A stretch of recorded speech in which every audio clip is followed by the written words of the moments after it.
Appamada's programs and facilities are supported through your generosity. Your support really does make a huge difference. You'll find a link for contributions on the website at appamada.org/contribute. Thank you so much.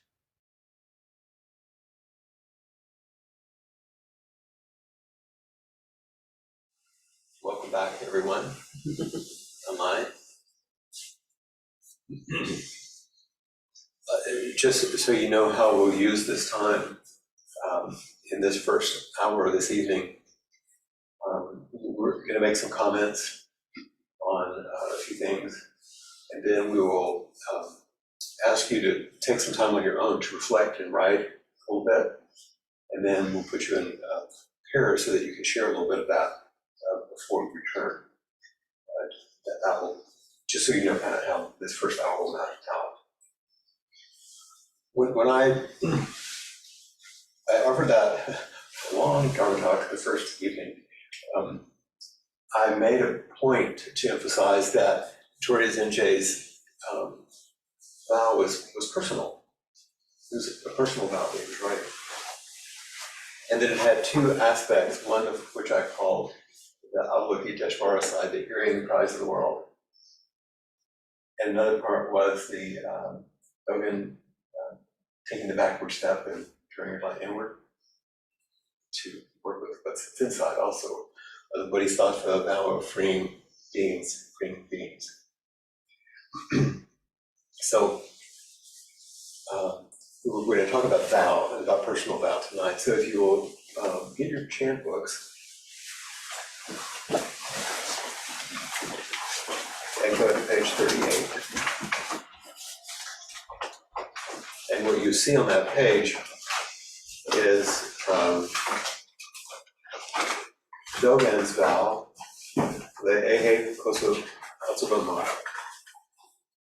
So this is a very traditional, a classic personal vow, translated in English for us, so that we can chant it. So let's chant this together. I'm going to read it here. Everybody, if it has it, okay. Here we go. Which page is that? Page 38. I kind of miss the old days when we had what's called a Kokyo in that. Yeah.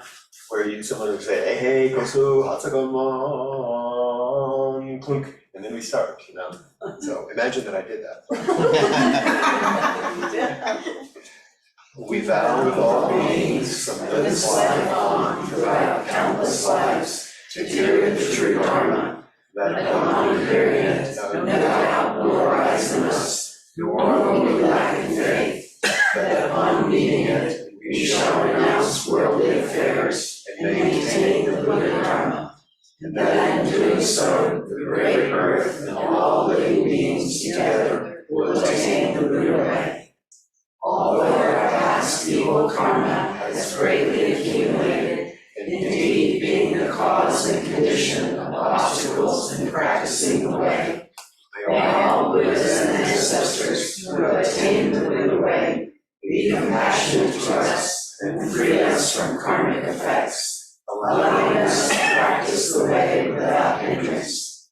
May they share with us their compassion, which fills the boundless universe with the virtue of their enlightenment and teachings. Buddhas and ancestors of old were as we in the future shall be Buddhas and ancestors. Revering Buddhas and ancestors, we are one Buddha and one ancestor. Awakening Bodhi mind, we are one Bodhi mind. Because they extend their compassion to us freely without limit, we are able to attain Buddhahood and let go of the attainment. Therefore, Chant Master said, those who in past lives were not enlightened will now be enlightened. In this life, save the body, which is the fruit of many lives. Before Buddhas were enlightened, they were the same as we. Enlightened people of today are exactly as those of old. Quietly explore the farthest reaches of these causes and conditions, as this practice is the exact transmission of a verified Buddha. Confessing and repenting in this way, one never fails to receive profound help from all Buddhas and ancestors. By revealing and disclosing our lack of faith and practice before the Buddha, we melt away the root of transgressions by the power of our repentance. This is the pure and simple color of true practice, of the true mind of faith, of the true body of faith. It's quite a bit there, huh?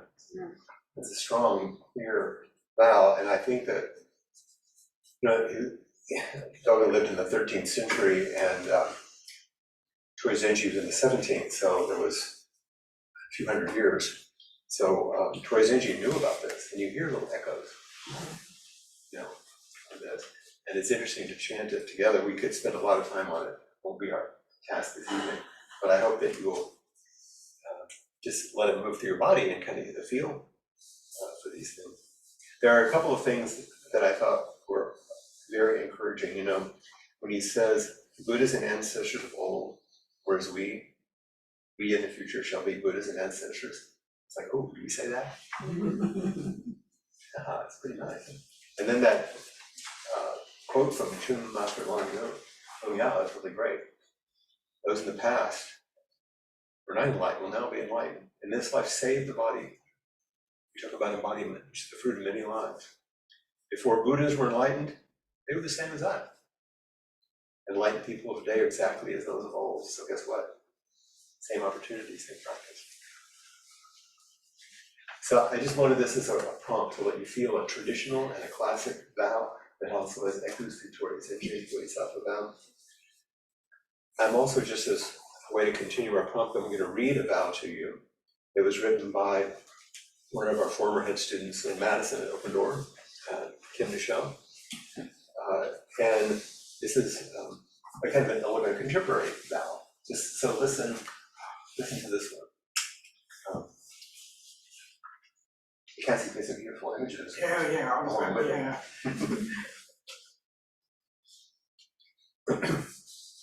Did I read it?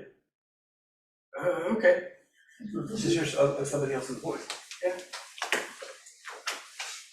And I remember how much it touched me. Yeah, you might cry when you do that. Okay. So it starts there. Okay. Right, so this to here, it's all that box. I'll just stand right here with you. Okay.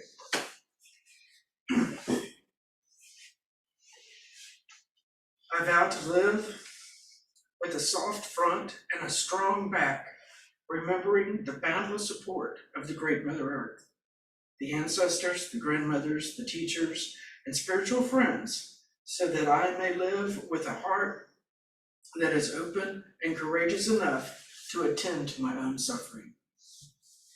May I heal what can be healed, let go of what is not mine to carry, and forgive my own limitations and the limitations of others. And may this open more space within me for life and love and joy to flow through. I vow to be with and bear witness to the suffering of others. May I have the strength and wisdom to offer care and compassion and the skillful means to turn us just a little bit more towards freedom. I vow to honor the three treasures of Buddha, Dharma, and Sangha, dedicating myself to practice, study, and spiritual friendship. And I vow to remember I am alive, this life, in this body, at this time, in this place, in these circumstances, is a great gift, and how I choose to live it is sacred. May I abide in the awe and gratitude that I feel, and may this flow through my actions. Thank you. Thank you.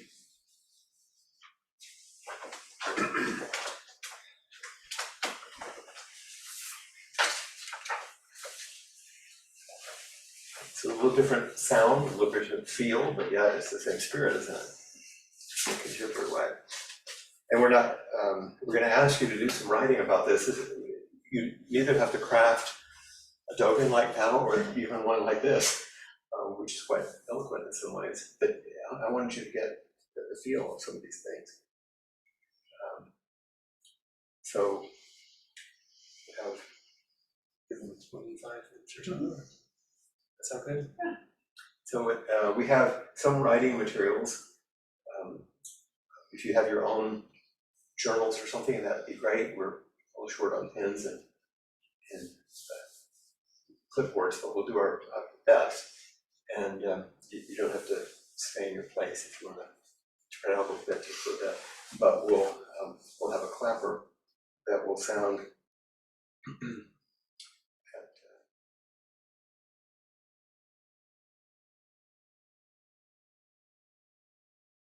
maybe 35 past the hour. So that'll give us, well, let's say 40, and give people time. And you don't have to write anything out to read back or anything. You can just sketch out some of your aspirations or write whatever comes up. And if you don't feel that you can write a vow, write about not writing a vow.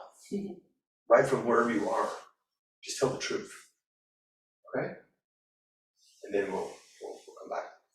And you'll have a little time to share with somebody whatever part of you might want to share. What happened at the You know, I want to say one thing as you're getting ready. In the Jukai ceremony, when we used to have them at Austin Zen Center, you know, a lot of folks would sit during the day before they had the ceremony, people doing the ceremony. And after a while, you know, you get kind of tired, you've been sitting there most of the day. And I would come into the Zendo when they're facing the wall and just read the focus about into the space. So this can be very powerful.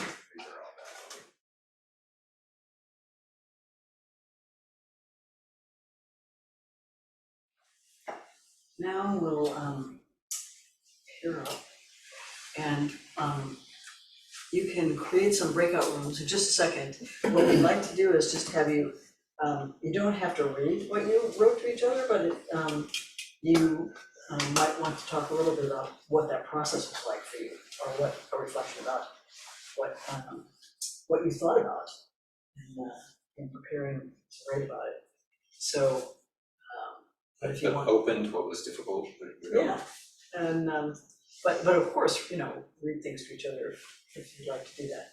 So we'll have about 15 minutes, and we'll be in pairs to your monitors. So if you can create some 15-minute breakout rooms of 2 people.